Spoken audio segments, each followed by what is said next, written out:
Hello बच्चों, कैसे हैं आप सभी लोग। मैं शची अपने चैनल क्रैक केमिस्ट्री में आप सभी का बहुत बहुत स्वागत करती हूं। जैसा कि आप सभी लोग जानते हैं कि क्लास 12 के बोर्ड एग्जाम्स बिल्कुल नजदीक हैं। इस बात को ध्यान रखते हुए मैं क्लास 12 के लिए quick revision series for board exams लेकर के आई हूं। इस क्विक रिवीजन सीरीज में मैं ऑर्गेनिक केमिस्ट्री के first chapter haloalkanes and haloarenes से रिलेटेड कुछ एनसीईआरटी प्रॉब्लम्स को आपके साथ डिस्कस करूंगी। इन प्रॉब्लम्स को डिस्कस करते समय उससे रिलेटेड जो भी थ्योरी है वो मैं आपको बताऊंगी, जिससे कि आपको पता लगेगा कि बोर्ड एग्जाम्स में किस तरह से क्वेश्चंस आते हैं और उन क्वेश्चंस के आंसर हमें किस तरह से लिखने चाहिए।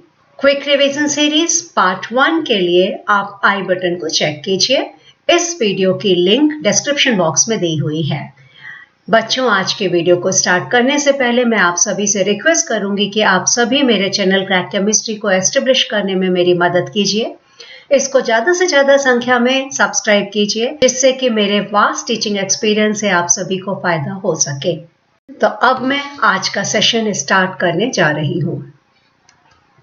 जैसा कि मैंने आपको बताया कि आज के सेशन में मैं कुछ एनसीईआरटी की प्रॉब्लम्स आपके साथ डिस्कस करूंगी और इन प्रॉब्लम्स को डिस्कस करते समय मैं आपको कुछ ऐसी ट्रिक्स बताऊंगी जिससे कि आप ऑर्गेनिक कंपाउंड्स के स्ट्रक्चर मिनटों में लिख सकें और साथ ही साथ रिएक्शंस के प्रोडक्ट आसानी से बता सकें।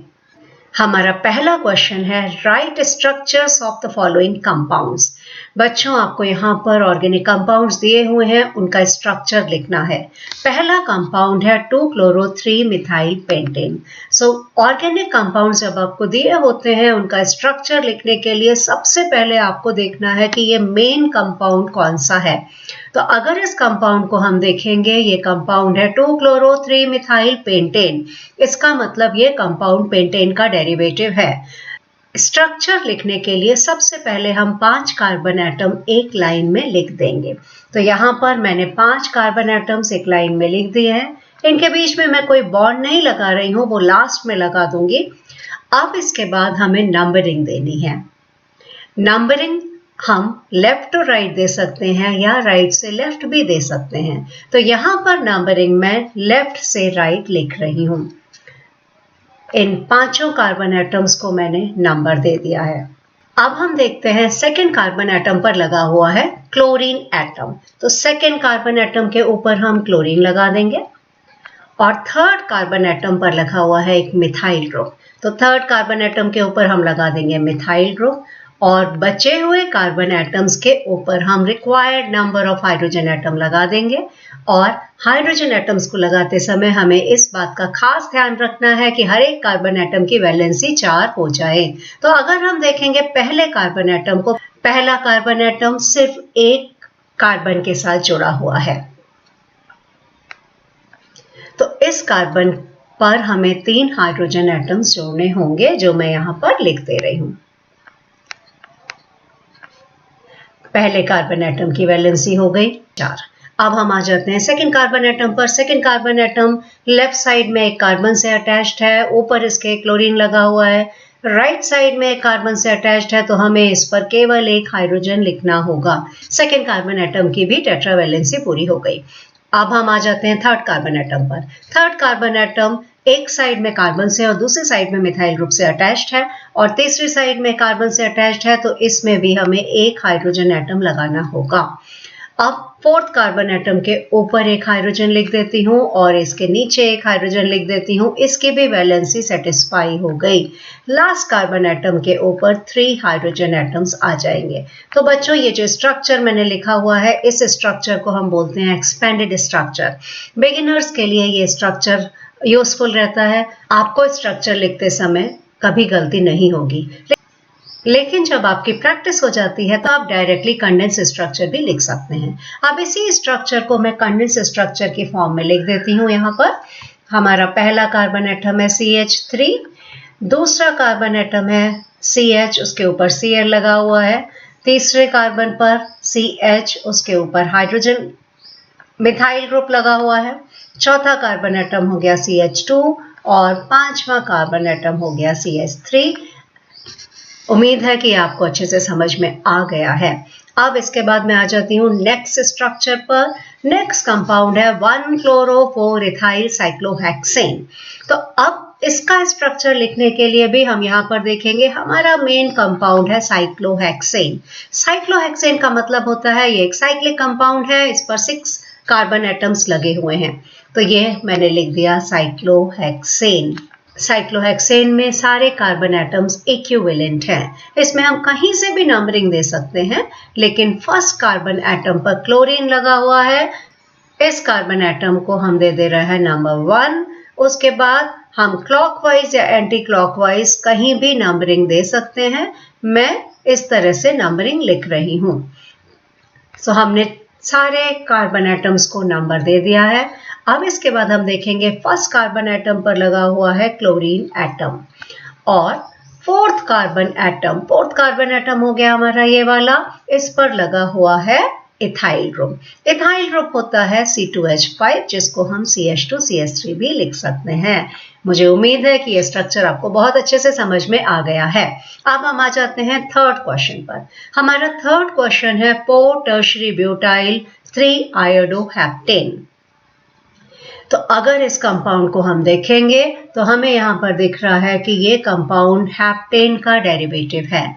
हेप्टेन में 7 कार्बन एटम्स होते हैं, तो स्ट्रक्चर लिखने के लिए सबसे पहले हम 7 कार्बन एटम्स एक लाइन में लिख दे रहे हैं। ये मैंने 7 कार्बन एटम्स एक लाइन में लिख दिए हैं। बॉन्ड मैं अभी नहीं लगा रही हूँ, लास्ट में लगा दूंगी। नंबरिंग देने के लिए आपकी मर्जी है, मैं यहाँ पर लेफ्ट टू राइट नंबरिंग दे रही हूँ, आप राइट टू लेफ्ट भी दे सकते हैं।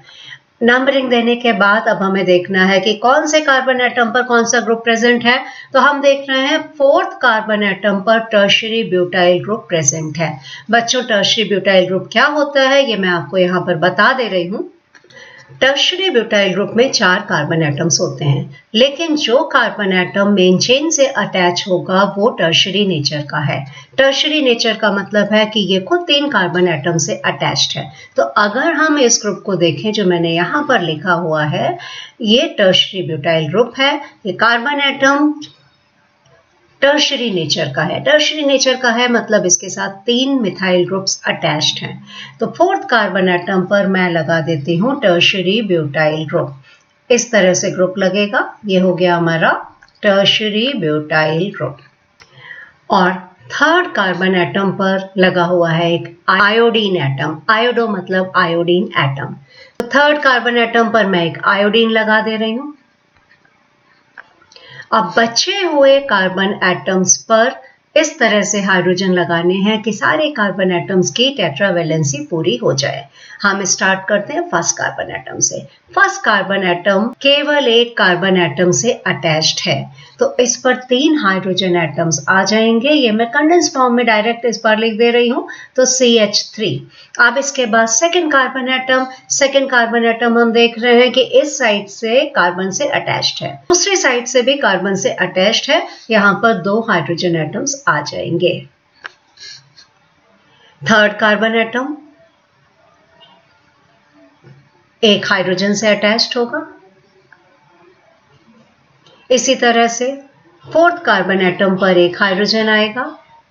फिफ्थ कार्बन एटम पर CH2, 6 कार्बन एटम पर भी CH2, और लास्ट कार्बन एटम पर 3 हाइड्रोजन एटम्स आ जाएंगे। उम्मीद है ये स्ट्रक्चर भी आपको समझ में आ गया है।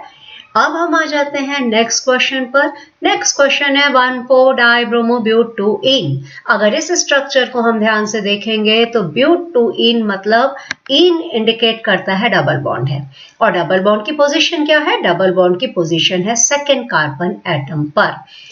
तो ब्यूट-2-ईन मतलब सबसे पहले हमें 4 कार्बन एटम्स एक लाइन में लिखने हैं। तो मैंने यहाँ पर 4 कार्बन एटम्स एक लाइन में लिख दिए हैं। नंबरिंग मैं फिर से लेफ्ट से राइट की ओर कर रही हूँ। तो यहाँ पर मैंने नंबरिंग लिख दी है 1, 2, 3 and 4। डबल बॉन्ड की पोजीशन है सेकेंड। सेकेंड का मतलब है डबल बॉन्ड सेकेंड और थर्ड कार्बन एटम के बीच में प्रेजेंट है। और हमें क्या करना है? 1,4-डाइब्रोमो। तो फर्स्ट कार्बन एटम पर एक ब्रोमीन लगा देना है, और फोर्थ कार्बन एटम पर एक ब्रोमीन लगा देना है। ये बन गया हमारा स्ट्रक्चर, लेकिन अब हमें हर कार्बन एटम को required number of hydrogen atoms के साथ अटैच करना है। अगर हम देखें, पहला कार्बन एटम एक साइड से ब्रोमीन से और दूसरी साइड से कार्बन से अटैच्ड है। इसका मतलब इस कार्बन एटम पर 2 हाइड्रोजन्स और आएंगे। तो एक हाइड्रोजन ऊपर और एक हाइड्रोजन मैंने नीचे लिख दिया है। आप देख सकते हैं कि पहले कार्बन एटम की टेट्रावैलेंसी पूरी हो गई है। अब आ जाते हैं सेकेंड कार्बन एटम पर।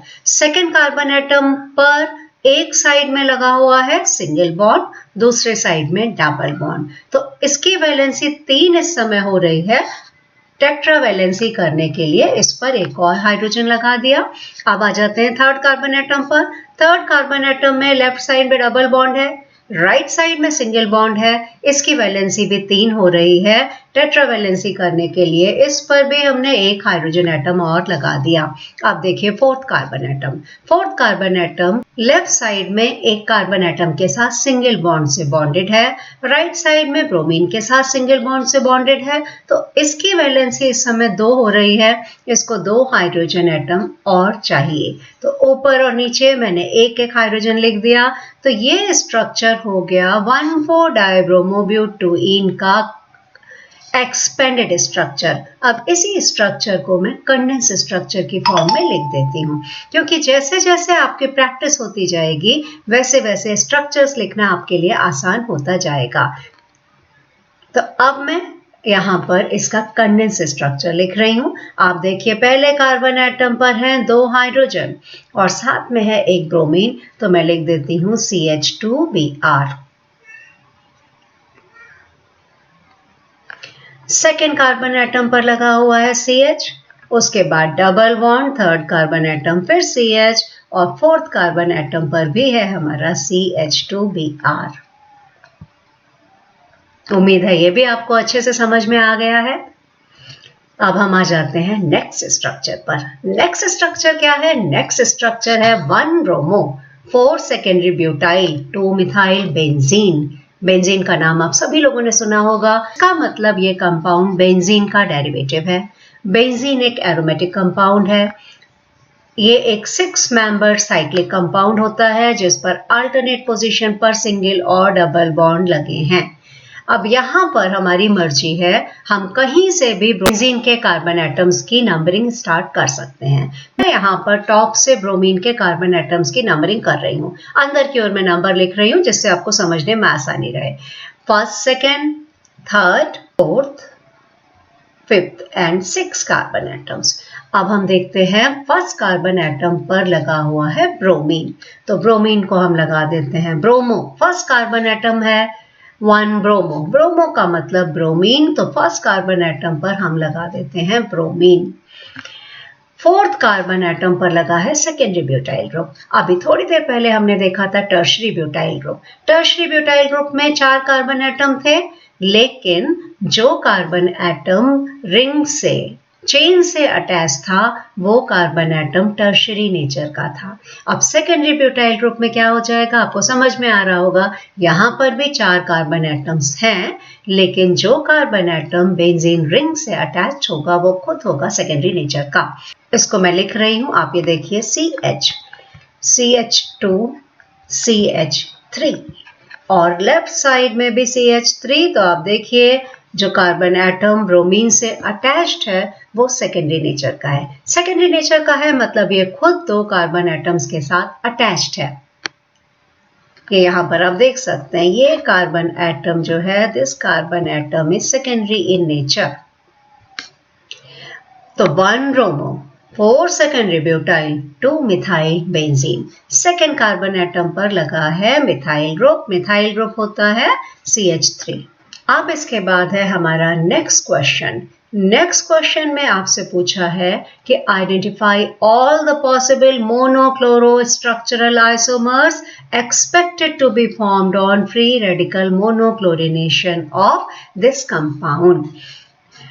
बच्चों, आप सभी लोग क्लोरीनेशन जानते होंगे, आपको पता है कि एल्केन्स को जब हैलोजेंस के साथ ट्रीट करते हैं in the presence of sunlight और in the presence of ultraviolet radiation, इनका हैलोजनेशन होता है और एक एक करके हाइड्रोजन एटम्स हैलोजन से रिप्लेस होते जाते हैं। यहाँ पर हमसे पूछ रहे हैं कि जितने भी पॉसिबल मोनोक्लोरो स्ट्रक्चरल आइसोमर्स हैं वो आपको लिखने हैं। मोनोक्लोरो स्ट्रक्चरल आइसोमर्स से हमारा मतलब होता है कि एक हाइड्रोजन एटम को एक क्लोरीन एटम से रिप्लेस करके हमें कितने स्ट्रक्चरल आइसोमर मिल रहे हैं। इस क्वेश्चन को सॉल्व करने के लिए सबसे पहले मैं इस कंपाउंड का स्ट्रक्चर एक्सपेंड करके लिख रही हूँ। स्ट्रक्चर एक्सपेंड करने के लिए मैंने यहाँ पर लिख दिया है CH3 CH और इसी CH पर एक और CH3 लगा हुआ है, इसके साइड में है CH2 और उसके साथ लगा हुआ है CH3। अब ये कंपाउंड 2-मिथाइल ब्यूटेन या इसका कॉमन नेम है आइसोपेंटेन। अब हम इस कंपाउंड्स में जितने भी कार्बन एटम हैं उनका नेचर देखेंगे।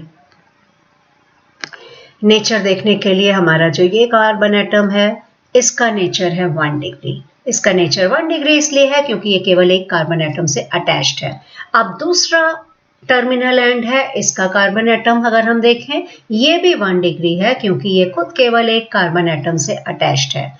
इसी तरह से एक जो मिथाइल ग्रुप लगा हुआ है एज ए सब्स्टिट्यूएंट, इसका भी नेचर 1 डिग्री है क्योंकि ये खुद एक कार्बन एटम से अटैच्ड है। तो इसका मतलब हुआ हमारे पास टोटल 3 1 डिग्री कार्बन एटम्स हैं। अब एक चीज हम यहाँ पर और देख रहे हैं कि जो टोटल 3 1 डिग्री कार्बन एटम्स हैं उनमें से 2 आइडेंटिकल हैं। ये 1 डिग्री कार्बन एटम और ये 1 डिग्री कार्बन एटम ये आइडेंटिकल है। आइडेंटिकल से मतलब है कि पोजीशन वाइज सेम है। अगर इनके एक एक हाइड्रोजन को हम क्लोरीन से रिप्लेस करेंगे हमें प्रोडक्ट सेम मिलेगा, चाहे हम इस वाले मिथाइल ग्रुप के एक हाइड्रोजन को क्लोरीन से रिप्लेस करें या इस मिथाइल ग्रुप के एक हाइड्रोजन एटम को क्लोरीन से रिप्लेस करें, हमारा प्रोडक्ट सेम होगा। इसका मतलब हुआ हमारे पास टोटल 3 1 डिग्री कार्बन एटम्स हैं। Out of them 2 are identical. इसका मतलब हो जाएगा कि हमें 3 1 डिग्री कार्बन एटम से केवल 2 मोनोक्लोरो प्रोडक्ट्स मिलेंगे। So we will get 2 monochloro products. अब इसके साथ हम बचे हुए कार्बन एटम्स का नेचर चेक कर लेते हैं। बचे हुए कार्बन एटम्स में हमारा ये जो कार्बन एटम है ये कार्बन एटम हो गया 2 डिग्री। 2 डिग्री है क्योंकि ये 2 कार्बन एटम्स के साथ अटैच्ड है। और जो नेक्स्ट कार्बन एटम है ये कार्बन एटम है हमारा 3 डिग्री। 3 डिग्री से मतलब है ये खुद 3 कार्बन एटम्स के साथ अटैच्ड है। इसका मतलब हमें एक एक प्रोडक्ट मोनोक्लोरो प्रोडक्ट मिलेगा 2 डिग्री और 3 डिग्री कार्बन एटम से। जो 2 डिग्री कार्बन एटम का हाइड्रोजन है उसको अगर हम रिप्लेस करेंगे हमें मिलेगा 1 प्रोडक्ट। इसी तरह से 3 डिग्री कार्बन एटम पर जो हाइड्रोजन लगे हुए हैं उनको अगर हम रिप्लेस करेंगे तो वहां से भी हमको 1 प्रोडक्ट मिल जाएगा। तो टोटल हमें कितने प्रोडक्ट्स मिलेंगे? Total we will get 4 products. इन 4 प्रोडक्ट्स को अब मैं आपके सामने नेक्स्ट स्लाइड में लिखती जा रही हूँ। तो लिखने के लिए सबसे पहले तो मैं इस कंपाउंड को एक बार वापस लिख लेती हूँ। अब मैं यहाँ पर चारों हाइड्रोजन एटम्स को क्लोरीन से रिप्लेस करके प्रोडक्ट लिख रही हूँ। सबसे पहले मैं स्टार्ट कर रही हूँ 1 डिग्री हाइड्रोजन एटम से। तो हमारा प्रोडक्ट मिल जाएगा CH3 CH CH3 CH2 CH2 Cl। Compound हो गया हमारा 1 chloro 3 मिथाइल ब्यूटेन, पहला प्रोडक्ट। दूसरा कंपाउंड जो होगा, दूसरा 1 डिग्री हाइड्रोजन एटम हम रिप्लेस कर ले रहे हैं यहां से। तो हमारा प्रोडक्ट हो जाएगा, एक हाइड्रोजन रिप्लेस किया हो गया Cl, CH3 बदल गया CH2 में और ये CH और इसके ऊपर CH3 वैसा ही रहा।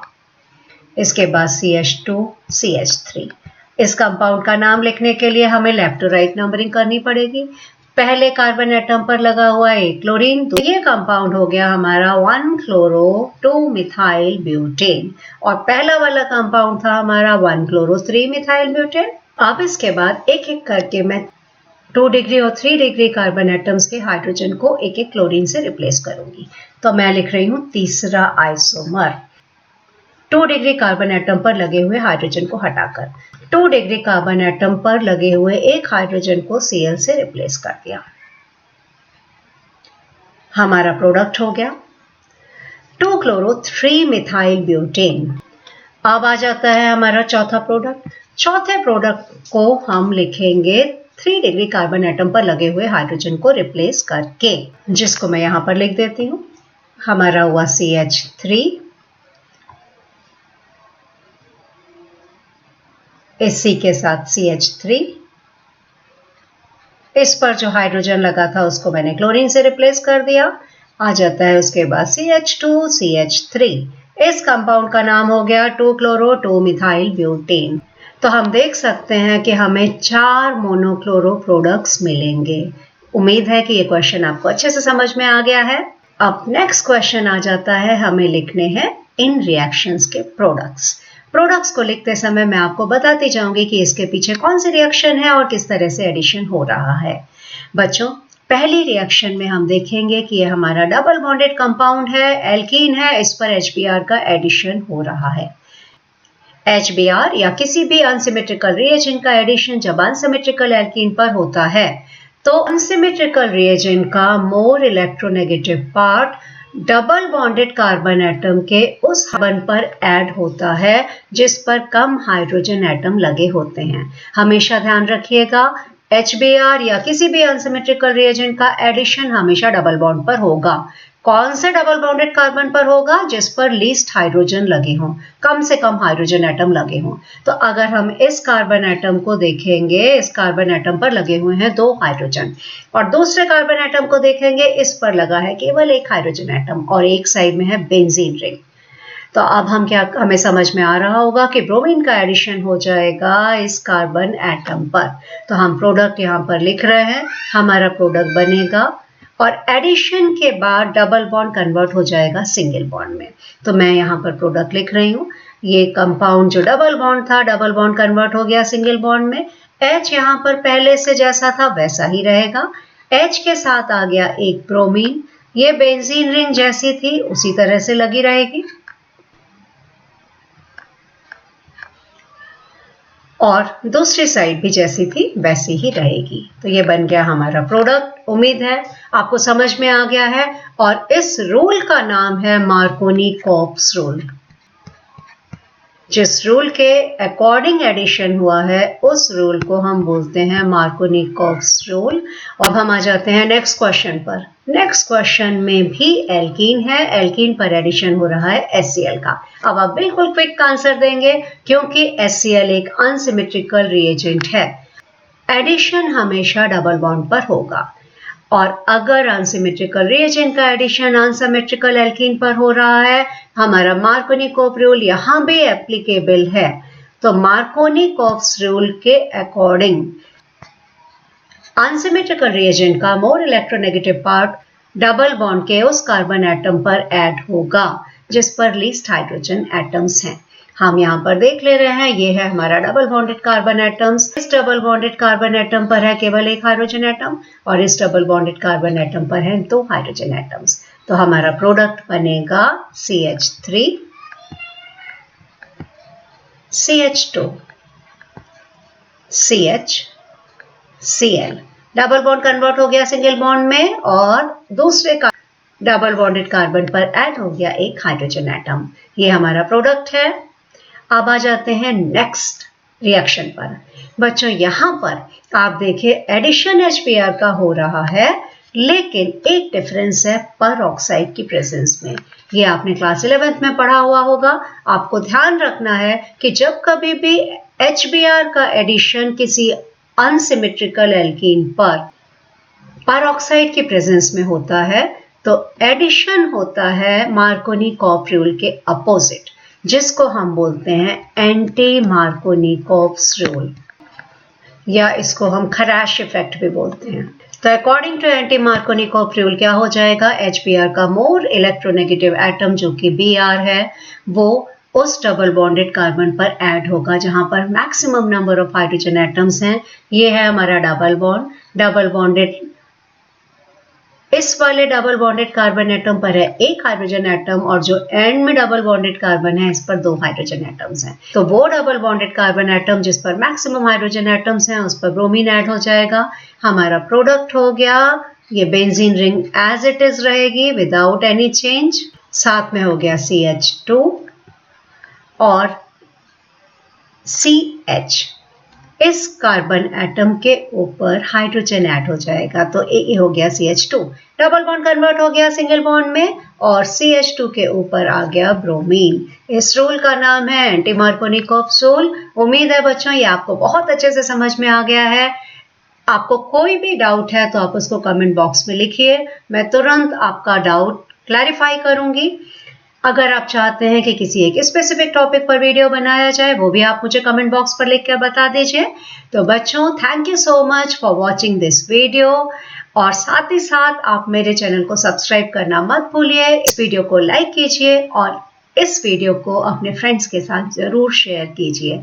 मेरे आगे आने वाले वीडियोस को देखना मत भूलिए। Thank you so much. Have a nice day.